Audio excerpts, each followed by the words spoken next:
তো গাইস আগে এই ভিডিওটা দেখো, তারপর তোমাদের করা ফানি কমেন্ট পড়বো। আমার মুখের থেকে বড় গাইস এই পমফ্রেট মাছটা। চলো এবার খেয়ে দেখি, এভাবেই খাবো।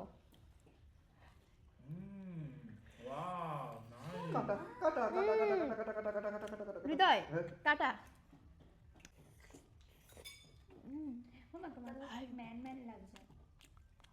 কাজটা দেখা লোভ লাগে সবার।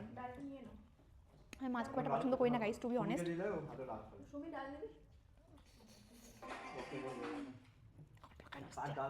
तो चलिए शुरू करते हैं। মাছের মধ্যে কাটা, সুমির ভেড়া পাঠা।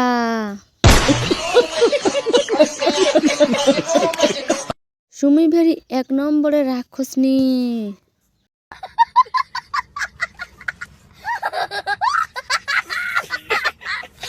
মাছ তো নয়, হৃদয় ভেড়ার মাথা খাচ্ছে।